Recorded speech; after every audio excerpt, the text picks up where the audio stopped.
The stock market siren song echoes through our daily lives, beckoning us to tune in and take control of our financial futures. But have you ever stopped to think about what drives these market fluctuations and why they seem to dominate the evening news? Ever wondered why we always hear about the stock market every night, only to feel overwhelmed by the sheer volume of information and unsure of how to make sense of it all? Tonight, we take you into the world of finance and explore the reasons behind this relentless focus on the stock market. 1. The stock market and the economy. The notion that a booming stock market is synonymous with a booming economy is a common assumption. However, this idea is not entirely accurate. In the United States, the stock market has experienced a remarkable run of record highs, with over 70 such instances in recent years. This surge in stock market performance has led many to believe that the economy is thriving. But is that really the case? The relationship between the stock market and the economy is often oversimplified. While it is true that the stock market can influence economic growth, it is not the sole indicator of the economy's health. The stock market primarily measures the performance of publicly traded companies, which may not accurately reflect the overall economic situation. For instance, the stock market can be driven by speculation and market fluctuations rather than actual economic growth. This means that the stock market can be booming even if the economy is not growing as quickly as it should. Furthermore, the economic reality on the ground is quite different from the rosy picture painted by the stock market. Wages have stagnated over the past few decades, and many families are still struggling to recover from the Great Recession. This suggests that the economy is not as robust as the stock market would have us believe. The disconnect between the stock market and the economy highlights the need for a more nuanced understanding of the complex relationships between economic indicators. In conclusion, while the stock market can be an important indicator of economic trends, it is not the sole measure of the economy's health.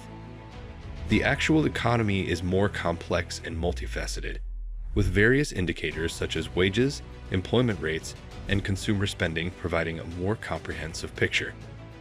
Therefore, it is essential to consider multiple economic indicators when assessing the overall state of the economy, rather than relying solely on the stock market's performance. 2. Understanding the stock market. Imagine a simple business like a lemonade stand. Jill is running a successful lemonade stand and wants to expand, but she needs more money to do so. She decides to go public, which means she will let anyone invest in her business through an initial public offering, IPO.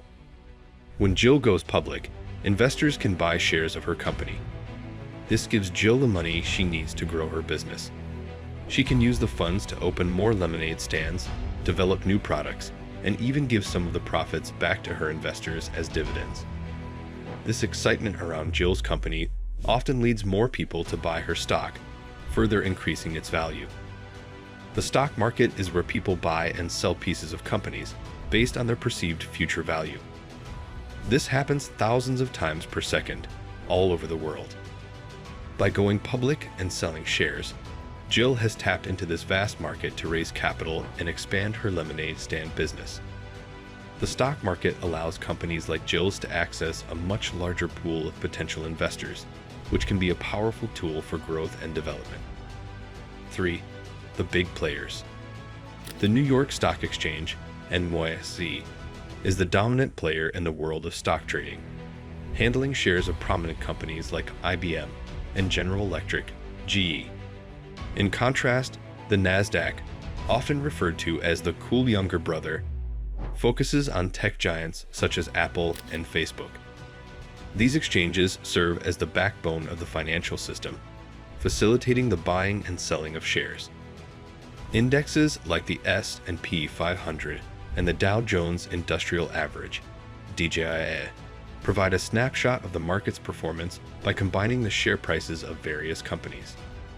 These indexes are widely followed and used to gauge the overall health of the market. The S&P 500, for instance, tracks the performance of the 500 largest publicly traded companies in the US, while the DJIA tracks the performance of 30 of the largest and most influential companies. The concept of public corporations has undergone significant evolution over the years. In the early 20th century, companies began to realize that allowing public investment could accelerate their growth. This shift was driven by the understanding that shareholders can influence company decisions. If a CEO makes poor choices, shareholders can sell their shares, causing prices to drop. The promise of future profits encourages investment in new ideas, which in turn drives innovation and growth. By the mid-20th century, public corporations had become a powerful force in shaping the American economy.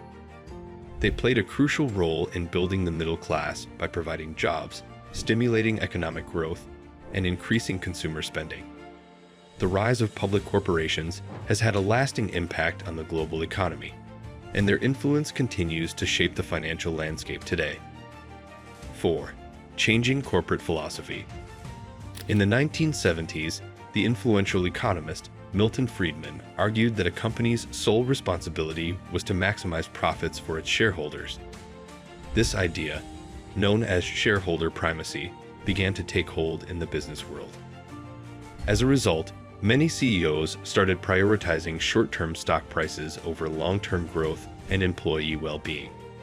They implemented cost-cutting measures and share buybacks to boost share prices, often at the expense of investing in their workforce or innovating for the future. This shift led to a significant increase in CEO compensation, while wages for average workers stagnated, contributing to growing income inequality. The focus on shareholder returns has had far-reaching consequences. Companies have become more inclined to outsource jobs, automate tasks, and cut costs in ways that negatively impact employees and communities. This has eroded job security, benefits, and opportunities for many workers. Additionally, the emphasis on short-term financial performance has sometimes come at the expense of important long-term investments, such as research and development, employee training, and sustainable business practices. In recent years, there has been a growing recognition that the shareholder primacy model is not sustainable in the long run. Many business leaders and policymakers are now advocating for a more balanced approach, known as stakeholder capitalism, which considers the interests of a wider range of stakeholders, including employees, customers, suppliers, and the local community.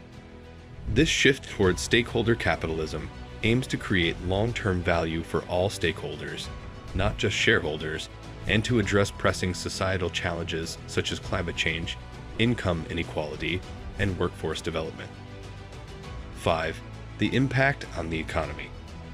When stock market bubbles burst, they can have devastating effects on both investors and the broader economy.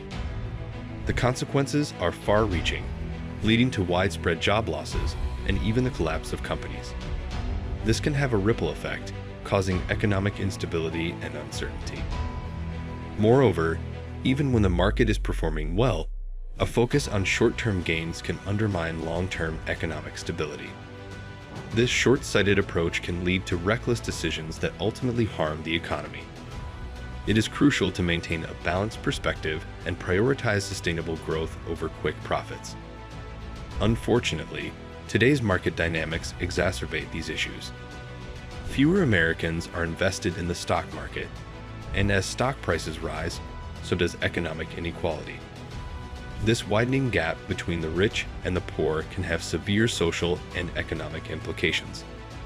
However, it is not inevitable that this trend continues. To mitigate these negative effects, it is essential to adopt a more inclusive and sustainable approach to investing. By promoting greater financial participation and fostering a culture of long-term thinking, we can create a more equitable and resilient economy. This requires a shift in mindset, where investors prioritize the well-being of the economy and society over short-term gains. By doing so, we can build a more stable and prosperous future for all.